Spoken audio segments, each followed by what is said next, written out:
मैं ग्रामीण क्षेत्र के युवाओं को हर वो साधन और ज्ञान निःशुल्क प्रदान करने में लगा हूँ जो महानगरों में लाखों रुपए खर्चने के बाद प्राप्त होते हैं। मैं शपथ लेता हूँ कि विद्यार्थी मेरा धर्म है, मानवता की सेवा करना मेरा परम लक्ष्य है। राष्ट्र की उन्नति में मैं सदैव तत्पर रहूँगा। अपने कर्तव्य मार्ग पर आगे बढ़ते हुए एक स्वच्छ, एक सुंदर तथा भ्रष्टाचार मुक्त भारत का निर्माण करूँगा। जय हिंद। क्लास का हमेशा ध्यान रखो, जब क्लास नहीं लेनी होगी तो मैसेज कर दिया करता हूँ मैं ग्रुप में। बाकी नोट्स जरूरी थोड़े नहीं, नोट्स ना बन पाया तो क्लास थोड़े नहीं मिस करेंगे। तो हम लोग जो है इलेक्ट्रिसिटी के बारे में पढ़ रहे थे विज्ञान में, ठीक है। आज इलेक्ट्रिसिटी की बेसिक जानकारी आपको मिलेगी कि बिजली किस तरीके से बनती है। फिजिक्स का टॉपिक तो ये है कि करंट्स वगैरह पढ़ते हैं, धारा वगैरह पढ़ते हैं, लेकिन चूंकि आप तो मतलब जीएस की तैयारी कर रहे हो, सामान्य अध्ययन पढ़ रहे हो, तो उसमें हमने सोचा कि इलेक्ट्रिसिटी से संबंधित पूरी बेसिक जानकारी दें कि किस तरीके से बिजली बनती है। पहले यहाँ से शुरू करेंगे, बिजली किस तरीके से बनती है, फिर उसका किस तरीके से जो है घरों तक पहुँचता है, पारेषण कैसे होता है बिजली का, मतलब उसको कैसे पहुँचाया जाता है, पावर हाउस से घरों तक कैसे पहुँचाया जाता है। तो ये सारी चीज़ हम लोग पढ़ करके फिर इसके बाद में जो है प्योर टॉपिक फिजिक्स पे आएंगे कि किस तरीके से जो है धाराओं की क्या गतियाँ होती हैं, सारा हम लोग पढ़ेंगे। तो बिजली उत्पादन में हम लोग आज अध्ययन करेंगे इलेक्ट्रिसिटी में इसका उत्पादन, ठीक है, प्रोडक्शन, किस तरीके से बिजली का उत्पादन होता है। प्रश्न यहाँ से भी काफ़ी आते हैं कि कितना परसेंट किसका जो है उत्पादन में किसका हिस्सा है, क्योंकि सब कुछ पढ़ना है तो हमने सोचा कि इलेक्ट्रिसिटी का टॉपिक है तो इसको सही से पढ़ा जाए। देखो, बिजली उत्पादन की वैसे तो परंपरागत अगर विधि की बात करें तो जो है थर्मल है, ताप विद्युत जिसको कहते हो, और आपका जो है बिजली जल विद्युत है, जल से बिजली बनाई जाती है, या फिर जो है आपका न्यूक्लियर पावर, अब तो मतलब न्यूक्लियर से भी बिजली बनाई जा रही, परमाणु बिजली। तो यहाँ पर हम पूरा ये सब समझेंगे कि थर्मल से कैसे बिजली बनती है, हाइड्रो से जल विद्युत कैसे बनता है, न्यूक्लियर से कैसे बनता है, पवन ऊर्जा से कैसे बिजली बनती है, ये सारी चीज़ हम लोग यहाँ अध्ययन करेंगे। तो अगर बात करें तो यहाँ से एक प्रश्न आता है कि थर्मल पावर का यानी ताप विद्युत का कितना परसेंट बिजली बनती है, कितना योगदान है, तो 64%। ताप विद्युत से बिजली कितनी बनती है, 64%। और जो नवीकरणीय बिजली का स्रोत है, नवीकरणीय मतलब हवा से, और आपका जो है सूर्य से सौर ऊर्जा, ठीक है, ये सब किस में आते हैं, नवीकरणीय में। तो इससे कितनी बिजली मिलती है, 21%। और जल विद्युत का योगदान कितना है, 13%। और न्यूक्लियर पावर का 2% योगदान है। तो यहाँ से प्रश्न आ जाता है कि जो परमाणु बिजली है उसका कितना योगदान है भारत के बिजली उत्पादन में, 2%। परमाणु ऊर्जा का कितना है, 2%। सबसे ज्यादा किसका है, थर्मल पावर, 64% किसका है, ताप विद्युत का।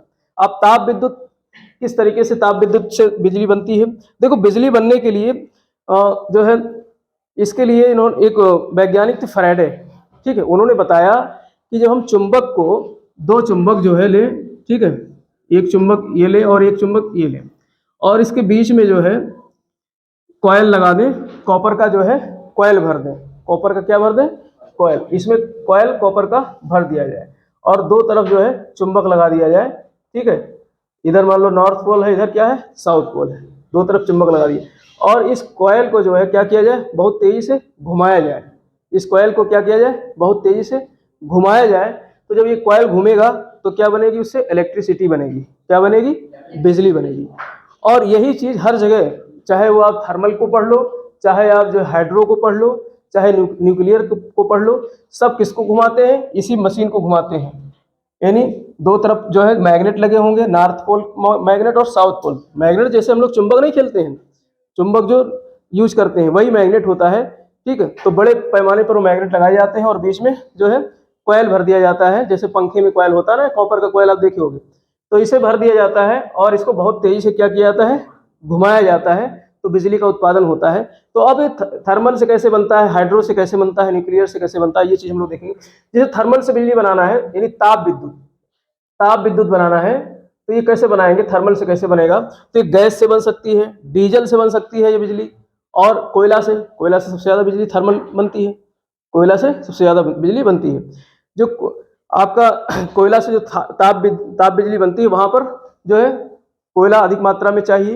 कोयले को क्या करते हैं, मतलब जहाँ से कोयला निकाला जाता है, जैसे झारखंड वगैरह से कोयला निकाला जाता है, फिर उसे ले जा करके ताप विद्युत सेंटर पे जो है वहाँ पर यार्ड में रखा जाता है, और उसे फिर चूरा पीसा जाता है, चूरा बनाया जाता है पाउडर की तरीके, जैसे आटा होता है इस तरीके से कोयले को क्या करते हैं, पीसते हैं, और पीस करके फिर उसे जो है बॉयलर में भेजा जाता है। बॉयलर इस तरीके से जो है बॉयलर होता है, इस तरीके से जो है एक बॉयलर जिसमें जो है पानी आता है, इसमें जो है यहाँ से मतलब कोयला इस तरीके से लाया गया, ठीक, और यहाँ पर जो है कोयले को जलाया जाता है। कोयले को क्या किया जाता है, जलाया जाता है, और इसमें पानी भरा नहीं होता है, बल्कि क्या करते हैं, पतली पतली पाइप के माध्यम से जो है पानी को गुजारा जाता है।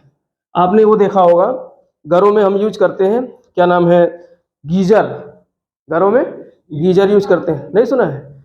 ठंडियों में ठंडियों में पानी गर्म करके नहाते हैं ना, गांव में तो नल चलाया ताज़ा पानी निकाल लिया, या समर चलाया ताज़ा पानी निकाल लिया, फिर नहाते हैं।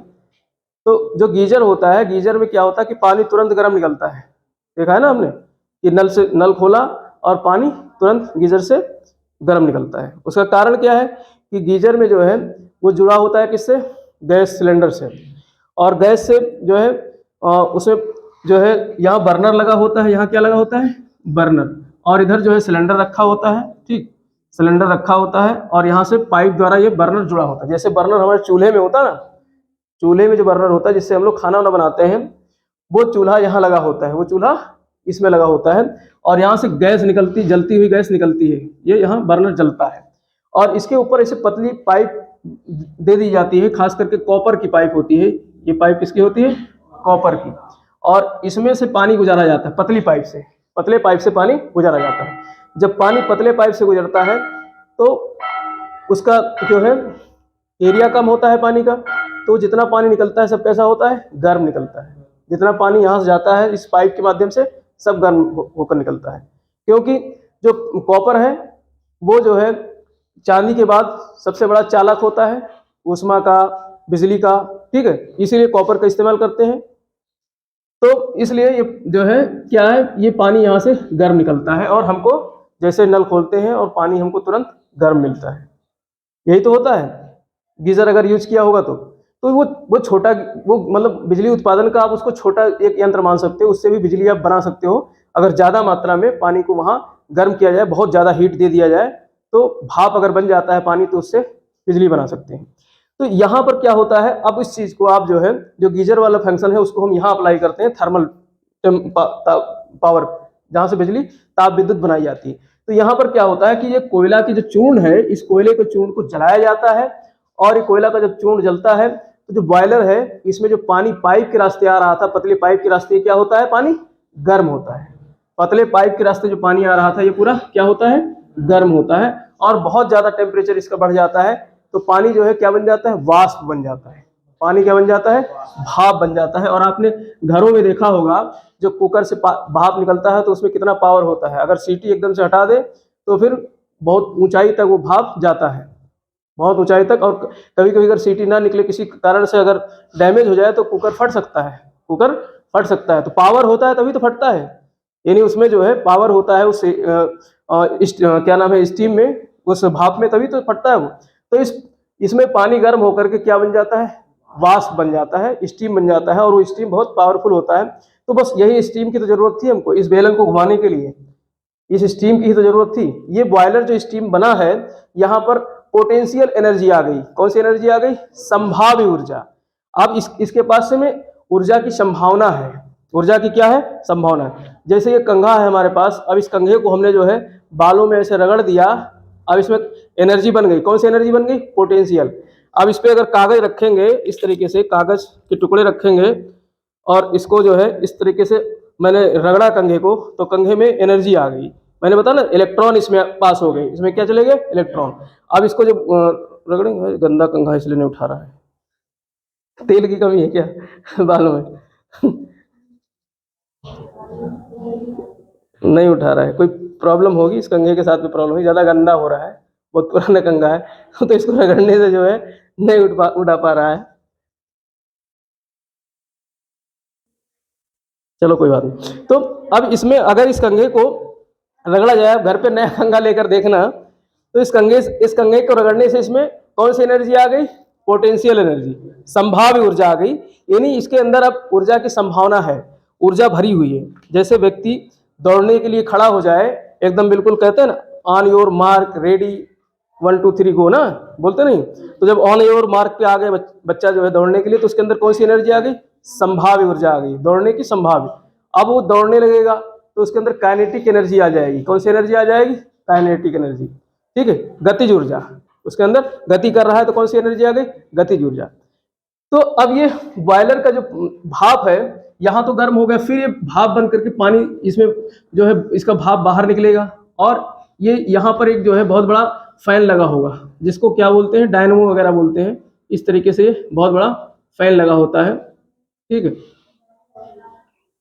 और ये फैन, इस फैन से जो है वाष्प क्या होगा? टकराएगा, भाप टकराएगा। तो ये क्योंकि भाप यहाँ से इसका मूवमेंट हो रहा है, तो यहाँ क्या बन गया? काइनेटिक एनर्जी बन गई। यहाँ क्या बन गई? काइनेटिक एनर्जी बन गई, यानी गतिज ऊर्जा। कौन सी ऊर्जा बन गई? गतिज ऊर्जा बन गई। और इस ये भाप जो है इस ब्लेड पे टकरा रहा है, और ये ब्लेड बहुत तेजी से क्या कर रहा है? नाचने लगा। ब्लेड जो है तेजी से नाचने लगा, और इसी ब्लेड को जोड़ दिया गया किससे? इस वाले कॉइल से। कहाँ से जोड़ दिया गया? इस वाले कॉइल से। तो ये कॉइल भी बहुत तेजी से क्या करेगा? नाचेगा।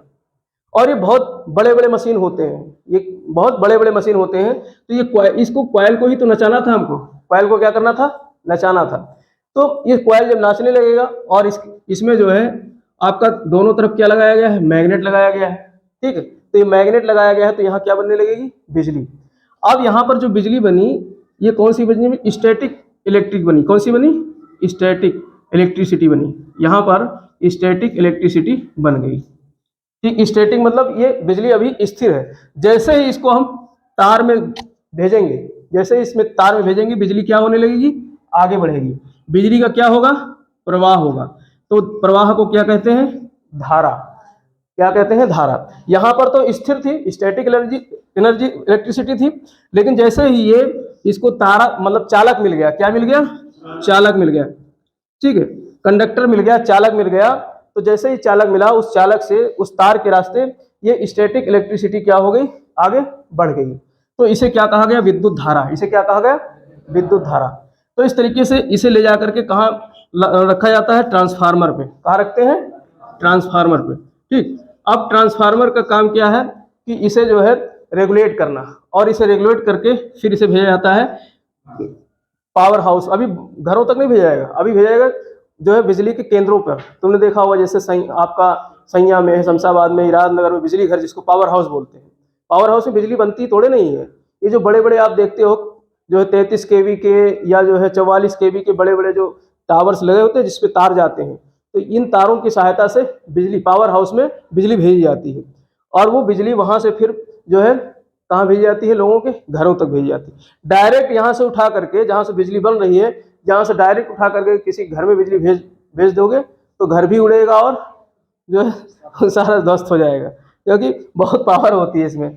तो इस तरीके से ये धारा के रूप में जो है ट्रांसफार्मर में, और ट्रांसफार्मर से फिर बिजली घरों, पावर हाउसेस को भेजा जाता है। ये तो क्या हो गया? एक यूनिट हो गया जहाँ बिजली बनाई जाती है, जहाँ बिजली बनती है, ठीक। तो इससे ये क्या कहलाती है? Thermal energy.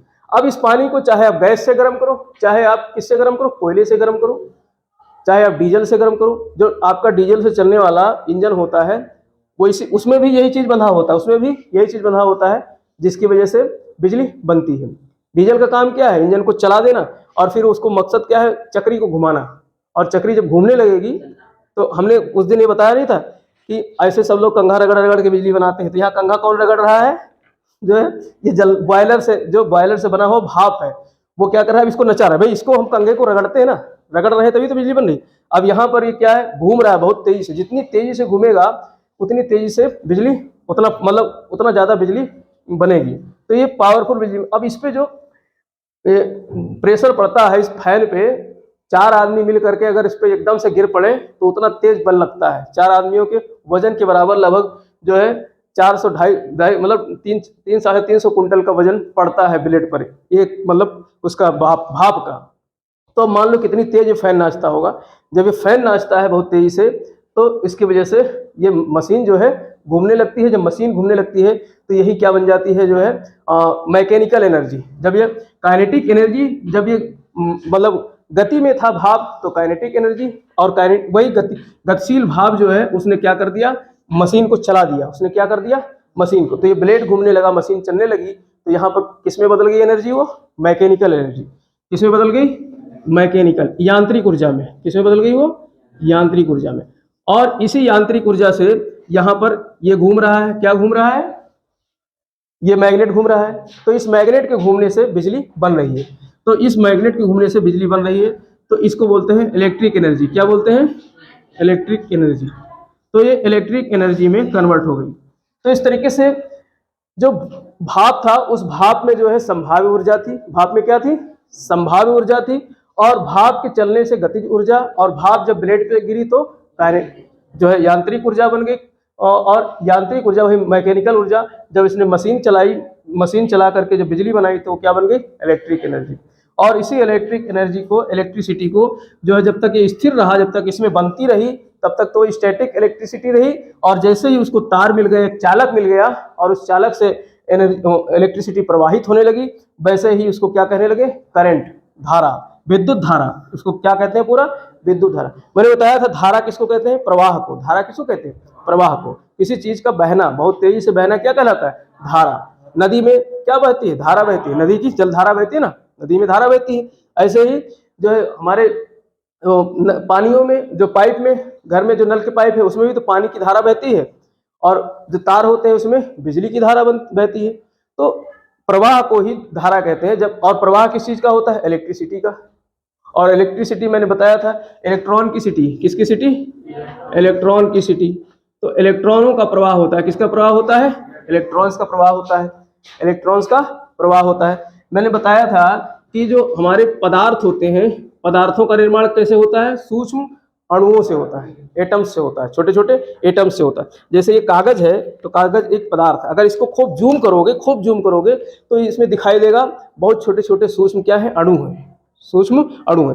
और सब अणु जो है, सभी अणुओं में क्या होता है, उसका केंद्रक होता है। सभी अणुओं में क्या होता है, केंद्रक होता है। और इस केंद्रक में न्यूट्रॉन और प्रोटॉन होते हैं। न्यूट्रॉन और प्रोटॉन होते हैं। तो प्रोटॉन जो होते हैं वो पॉजिटिव चार्ज होता है। उसमें क्या होता है, पॉजिटिव चार्ज होता है। तो ये ध्यान रखना, केमिस्ट्री में अच्छी तरीके से पढ़ाया जाएगा। जो प्रोटॉन होते हैं वो पॉजिटिव चार्ज होते हैं। और जो न्यूट्रॉन होते हैं, न्यूट्रॉन मतलब उसमें न्यूट्रल, न्यूट्रॉन किससे बना है, न्यूट्रल। तो उसमें कोई चार्ज नहीं होता, न्यूट्रॉन में कोई चार्ज नहीं। और इसके चारों तरफ इलेक्ट्रॉन चक्कर लगाते हैं। इसके चारों तरफ इलेक्ट्रॉन चक्कर लगाते हैं। तो ये इलेक्ट्रॉन जो है नेगेटिव चार्ज होता है, प्रोटॉन पॉजिटिव चार्ज होता है। ठीक। अब मैंने बताया कि इस कागज में ऐसे बहुत सारे अणु हैं। कागज बहुत सारे अणुओं से बना है ना, तो सभी अणुओं में क्या है, इसी तरीके से जो है इलेक्ट्रॉन और प्रोटॉन चक्कर लगाते हैं। अब इनकी संख्या जो है जब बराबर होती है, जितने प्रोटॉन है उतने ही क्या है, इलेक्ट्रॉन है।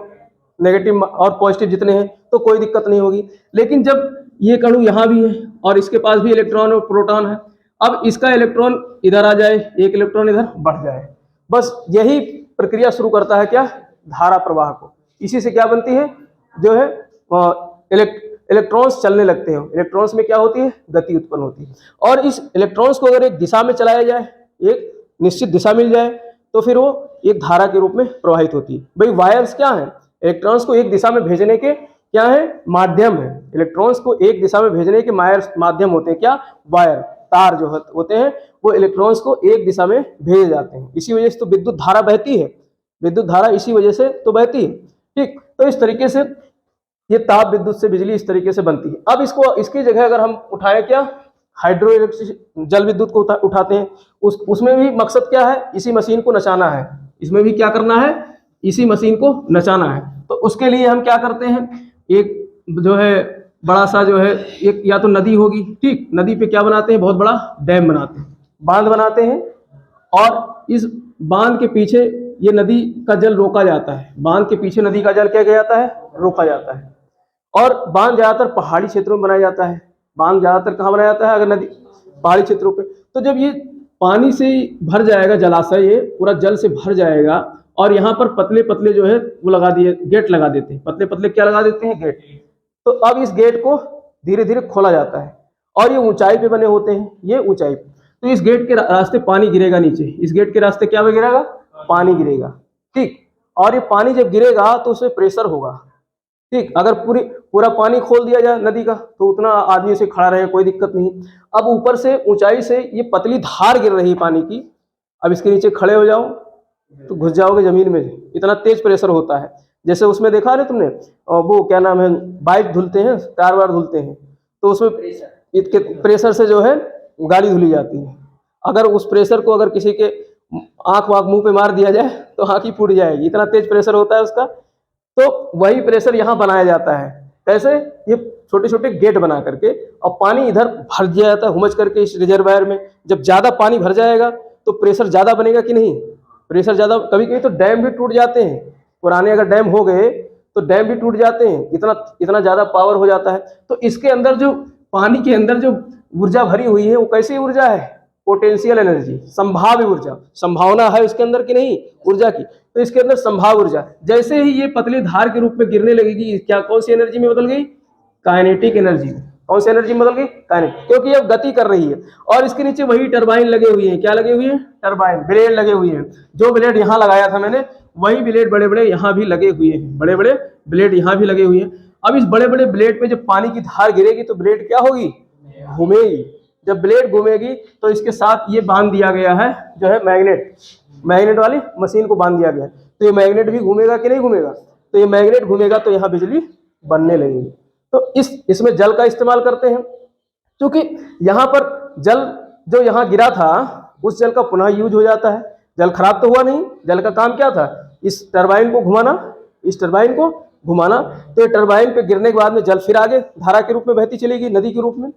तो अब उस जल का हम उपयोग कर सकते हैं नहर में, सिंचाई के रूप में, ठीक है। तो कई रूप में इस्तेमाल कर सकते हैं। इसीलिए जो डैम बनाते हैं उसको कहते हैं मल्टीपर्पज प्रोजेक्ट, बहुउद्देशीय नदी घाटी परियोजना, क्योंकि उससे हमारे कई उद्देश्य पूरे होते हैं। पहला उद्देश्य तो बिजली बनाना था, दूसरा उद्देश्य पीछे रिजर्वायर बन गया, अब रिजर्वायर में मछली पाल सकते हैं, रिजर्वायर में मछली पाल सकते हैं, तो मछली बेचेंगे तो अर्थव्यवस्था को फायदा मिलेगा। और इसी रिजर्वायर में नौकायन चला सकते हैं, यहाँ पर बढ़िया हरियाली कर दें, हरे पेड़ पौधे लगा दें और बढ़िया इसको सजा दे, फेंस कर दे, उसके बाद में इसमें नाव वाव रख दे, बोट वोट रख दे, फिर जो है पब्लिक यहाँ आएगी पिकनिक मनाने, तो उसमें नाव चलाएगी, बोट चलाएगी, तो उससे पैसा मिलेगा कि नहीं मिलेगा, तो उससे भी कमाई हो जाएगी। और इस जल को हमने कहा नहर बना करके नहर में जल भेज दिया तो सिंचाई के काम में आ रही, तो बहुत सारे काम पूरे हो रहे ना। तो नदी घाटी परियोजना इसीलिए कहा गया जो है ये आधुनिक भारत के मंदिर, जवाहरलाल नेहरू ने इसको क्या कहा था, आधुनिक भारत के मंदिर हैं, क्योंकि इससे कई चीजों का विकास हो रहा था। तो इसलिए जो है ये, और ये पानी चूंकि कोई नुकसान नहीं कर रहा है, पर्यावरण को नुकसान नहीं कर रहा है, पानी गिर रहा है सीधे और बिजली बन रही, कोई नुकसान नहीं, इसलिए पर्यावरण के लिए हितैषी है। लेकिन जो यहाँ कोयला जलाया जा रहा था, तो कोयले के जलाने से कार्बन डाइऑक्साइड, कार्बन मोनोऑक्साइड जैसी गैसें निकलती हैं, और जलेगा तो राख निकलेगा, और राख भी जो है वायुमंडल में ऊपर पहुंच रहा है, ठीक है, और गैसेज भी खतरनाक गैसें पहुंच रही हैं, तो ये सब वायुमंडल के लिए नुकसानदेह है, ये सब वायुमंडल के लिए नुकसान। तो थर्मल पावर से बिजली जो बनती है तो वो पर्यावरण को नुकसान करती है, और हाइड्रो इलेक्ट्रिसिटी से इतना नुकसान नहीं होता, कुछ नुकसान नहीं होता, बल्कि नुकसान ही होता है कि जब प्रोजेक्ट बनाया जाता है, डैम को बनाया जाता है, तो बांध बनाने के लिए पेड़ वोड़ काटे जाते होंगे, यहाँ पेड़ होगा तो सब काटे जाएंगे। तो हाँ, इसीलिए जो है जब दामोदर वो बनाया गया था, सरदार सरोवर डैम बनाया गया था, तो सरदार सरोवर डैम बनने के लिए बहुत विरोध किया था, मेधा पाटेकर ने बहुत ज़्यादा विरोध किया था कि इसकी वजह से अब ये बहुत बड़ा रिजर्वायर बनाया जा रहा था, ठीक है, तो यहाँ आसपास बस्ती होगी, तो ये बस्ती सब डूब जाएगी, यानी बस्ती को वहाँ से हटाया जाएगा, ठीक है, बसावट हटाया जाएगा, यहाँ पेड़ पौधे होंगे, जीव जंतु होंगे, सब जंगल में रहने वाले, ये सब क्या होंगे, उनका सब नुकसान होगा, तो इसीलिए इसका विरोध किया। तो एक बार जब बन जाता है उसके बाद में पर्यावरण में इसका कोई ज़्यादा प्रभाव नहीं पड़ता है, लेकिन बनने के समय बहुत सारा जो है लैंड इसके अधिग्रहण में आता है तो नुकसान होता है उसकी वजह से। तो ये इससे कितनी बिजली बनती है, 13%। सबसे ज़्यादा बिजली किससे बनती है, 64%। तो ये बहुत परंपरा से बिजली बनाई जा रही है, थर्मल से। कोयला हमारे पास पहले बहुत था, तो कोयला से ही बिजली बनाना। लगभग 40 दिन के कोयले का स्टॉक रखा जाता है और इसमें रिजर्वायर का पानी जब खाली हो जाएगा तो फिर कुछ समय तक ये बंद करना पड़ेगा, कुछ समय तक बिजली उत्पादन बंद करना पड़ेगा। भाई रिजर्वायर खूब भरा होना चाहिए, तभी तो प्रेशर से पानी गिरेगा, और जब प्रेशर से पानी गिरेगा तभी तो ये टरबाइन घूमेगा बहुत तेजी से और बिजली बनेगी। तो इससे बनने वाली बिजली क्या कहलाती है? जल विद्युत। इसे क्या कहते हैं? जल विद्युत। और जल विद्युत से कितना % बिजली बनती है? 13%। भारत में जल विद्युत से 13% बिजली का योगदान है। ठीक, अब न्यूक्लियर पावर की बात करें हम, परमाणु ऊर्जा। परमाणु में जो है इसको 2 तरीके से इसका इस्तेमाल कर सकते हैं। एक तो परमाणु से बिजली बना सकते हैं और दूसरा परमाणु से क्या कर सकते हैं? एटम बम बना सकते हैं। क्या तबीयत सही नहीं है? फिर कैसे? एक एटम बम बना सकते हैं, परमाणु बम बना सकते हैं, या बिजली बना सकते हैं।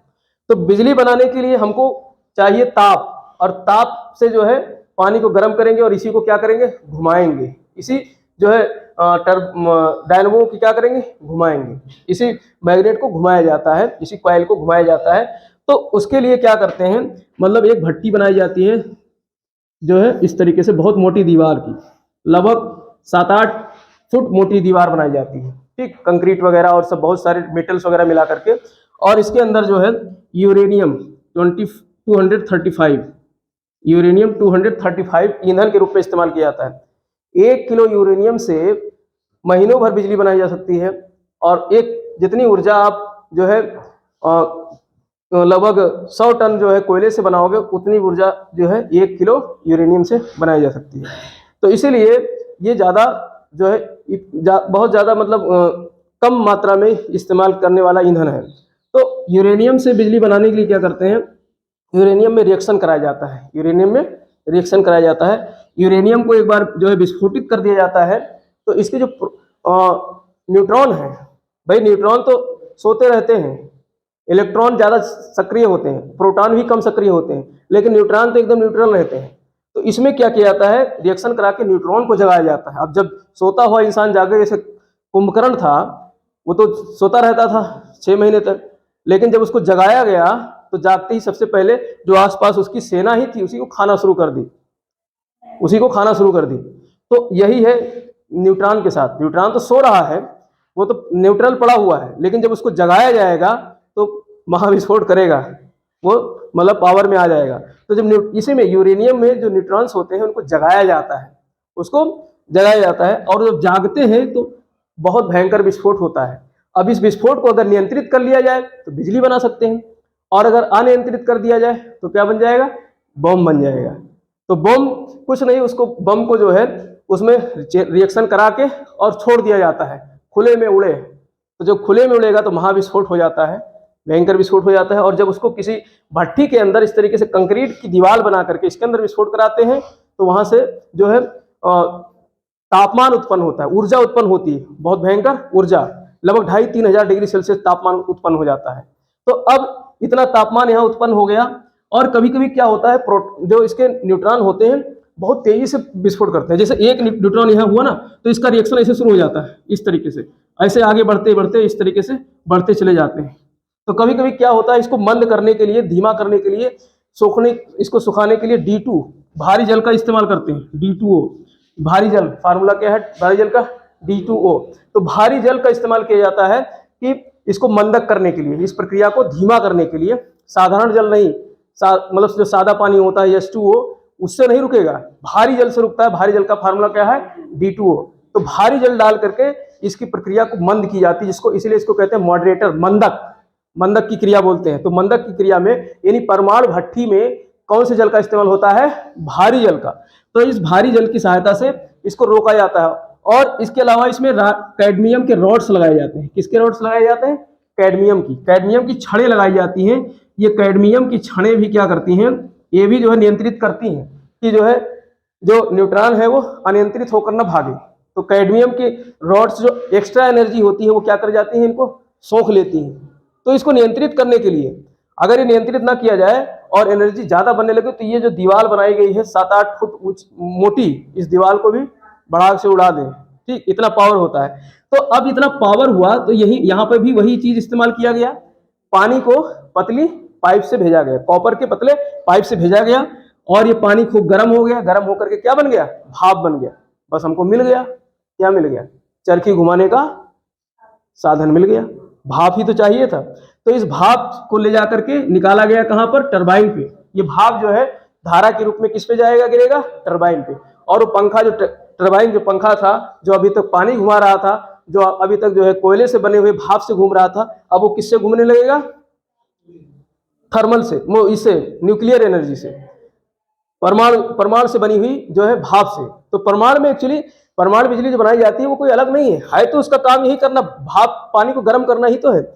तो यहाँ पर यूरेनियम में इतनी ज्यादा एनर्जी होती है कि वो बहुत तेजी से हीट उत्पन्न करती है, और उस हीट के माध्यम से हम पानी को क्या करते हैं, गर्म करते हैं, और वो पानी गर्म होकर भाप में कन्वर्ट हो जाता है, और वही भाप जो है कहाँ, टरबाइन को घुमाता है, और वही टरबाइन जो है इस मैग्नेट को घुमाता है।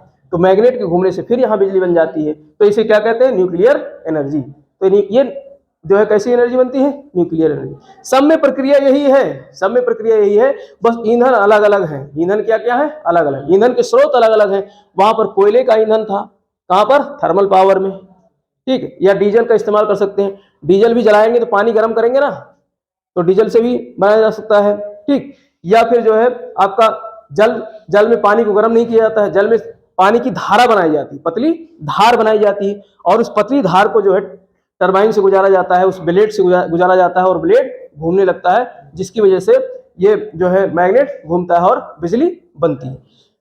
तो ये सारे जो है आपके परंपरागत ऊर्जा के स्रोत हो गए। न्यूक्लियर तो अभी नया है, लेकिन थर्मल और जो है हाइड्रो ये सब कैसे हैं, पुराने हैं, पहले से ही इस्तेमाल हो रहा है।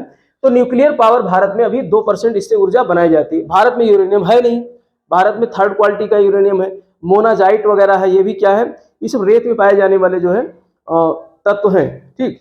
तो भारत जो है ऑस्ट्रेलिया वगैरह से, कनाडा वगैरह से यूरेनियम का आयात करता है, वहां से यूरेनियम बहुत महंगा आता है। भारत में यूरेनियम सिर्फ जादूगोड़ा से थोड़ा बहुत मिलता है। बिहार में एक स्थान है जादूगोड़ा, वो जादू दिखाता है, इसीलिए जादूगोड़ा है, ठीक। जादू क्या है, वहां पे यूरेनियम पाया जाता है थोड़ा बहुत। लेकिन केरल में मोनाजाइट पाया जाता है। तो मोनाजाइट में जो है अशुद्धियां ज्यादा होती है, तो उसमें महंगा पड़ जाता है बिजली बनाना, और यूरेनियम शुद्ध होता है। तो यूरेनियम में भी कौन सा यूरेनियम, यूरेनियम 235, ये सब केमिस्ट्री में पढ़ेंगे, ठीक। तो यूरेनियम 235 की सहायता से बिजली बनाई जाती है, और इसे कहते हैं कौन सी बिजली, परमाणु बिजली। और भारत में ऐसे 22 रिएक्टर हैं। भारत में कितने रिएक्टर हैं, परमाणु रिएक्टर, 22, जिससे बिजली बनाई जाती है, ठीक। तो इस तरीके से ये बिजली बनती है इससे। अब रिन्यूएबल में जो है, जो नवीकरणीय है, ये सब तो अनवीकरणीय है, थर्मल अनवीकरणीय है। अनवीकरणीय मतलब ऊर्जा एक बार, मतलब ईंधन एक बार जल जाए, फिर दोबारा ईंधन को इस्तेमाल ना कर सके, तो वो क्या है, परंपरागत है, या अनवीकरणीय है। अनवीकरणीय, नवीकरणीय में क्या होता है, ईंधन को हम बार बार प्रयोग कर सकते हैं, तो वही क्या है, नवीकरणीय है। जैसे हवा चल रही है, हवा चल रही है, सूर्य की किरणें आ रही, जब तक सूर्य जिंदा है तब तक हम सूर्य की ऊर्जा को इस्तेमाल कर सकते हैं, और सूर्य जिंदा है तो पृथ्वी हवा बहेगी जरूर। हवा बहना बंद हो जाए तो जीवन खत्म हो जाएगा, तो इसलिए हवा बहेगी तो उससे हम एनर्जी बना सकते हैं।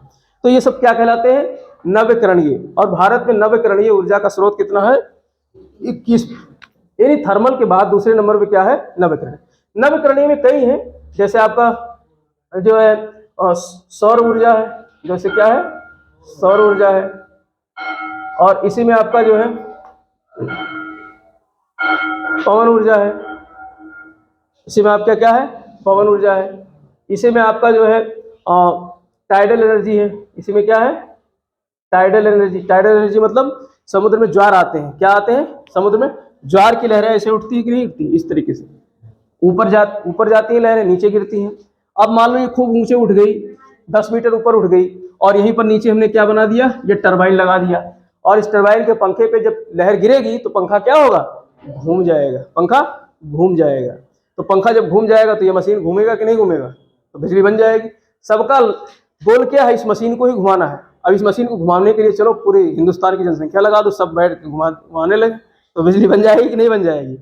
लेकिन हमारे पास टेक्नोलॉजी है, तो टेक्नोलॉजी से घुमाते हैं। इंसानों को वहां लगाओगे तो इंसान घूमे, पता चले आधे घूम रहे हैं, आधे यहाँ पे, भाई यहाँ पे इलेक्ट्रिसिटी फील्ड बन जाता है, बिजली का पूरा विद्युत क्षेत्र बन जाता है। अब इस क्षेत्र में अगर कोई इंसान भी आ जाएगा तो उसे भी खींच लेगा, उसमें अपने साथ चिपका लेगा, कहा आ जाओ भैया तुम जो हमको चलाने आए थे, आ जाओ तुमको ले लेते हैं।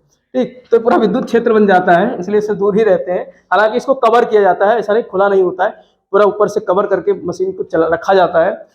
लेकिन फिर भी यहाँ पे अब जैसे तार देखे होंगे, जो हाई टेंशन वाले तार है 33 kV के, जो बड़े बड़े तार जाते हैं 44 kV के, तो उसके नीचे चले जाओ तो बड़ी तेज चटचटाहट की आवाज़ आती है ना।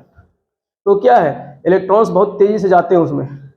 तो अब सोच लो, खाली वहाँ पे इसका बनाया हुआ थोड़ा सा उसका मतलब नाती पोते जा रहे हैं तो इतना आवाज़ कर रहे हैं, और जहाँ पे बाप बन रहा है वहाँ पे तो भयंकर पावर होगा ना, तो इसलिए बहुत पावरफुल होता है। ठीक, तो इस तरीके से जो है इसमें सौर ऊर्जा से बिजली बनती है, पवन ऊर्जा से। अब पवन ऊर्जा में क्या होता है, ये ब्लेड जो होता है, इस ब्लेड को ऊंचे ऊंचे टावर में बांध दिया जाता है। ऊंचे ऊंचे टावर में बड़े बड़े जैसे पंखे हैं, इससे बड़े बड़े पंखे ब्लेड के बांध दिए जाते हैं। फिर इसमें जो है एक पट्टी बांध दी जाती है, जो क्या कहते हैं उसको, रोलर। तो ये ब्लेड जब घूमेगा तो उस रोलर से बंधा होगा नीचे क्या, डायनेमो, यही मशीन बंधी होगी, तो ये मशीन घूमती है। पहले इसके बारे में पता नहीं था लोगों को, तो लोग चक्की बांधते थे, चकिया। ठीक, पत्थर के 2 पार्ट बांध देते थे, चकिया। तो चकिया घूमती थी, उसमें गेहूं डालते थे तो वो आटा बन जाता था। तो ये जो है मिल का काम करती थी, गेहूं मतलब पीसने की मिल बन। तो जहाँ समुद्र के किनारे जहाँ हवा तेज चलती है वहाँ जो है काम होता था। लेकिन बाद में जब बिजली की खोज हो गई कि इस तरीके से इस डायनेमो घुमा करके बिजली बनाई जा सकती है, तो बिजली भी बनाई जाने लगी। तो बिजली बनाने के लिए जो है पवन ऊर्जा का भी इस्तेमाल करते हैं। ठीक, सौर ऊर्जा का इसी तरीके से इस्तेमाल करते हैं। सौर ऊर्जा आती है, फिर इससे जो है सोलर पैनल जो है बने होते हैं, और उससे जो है बैटरी चार्ज होती है। ठीक, तो वो अलग एक टॉपिक है, उसको अलग से पढ़ाएंगे। और टाइडल एनर्जी बता दिए। इसी प्रकार से जो है वेव एनर्जी, ये भी क्या है, रिन्यूएबल ऊर्जा है। समुद्र में वेव चलती है ना, समुद्र में वेव तरंगे चलती हैं, समुद्र में तरंगे चलती हैं, धाराएं चलती हैं, तो उससे जो है एनर्जी बनाई जाती है रेगुलर। तो इस तरीके से ये सब कुछ क्या है।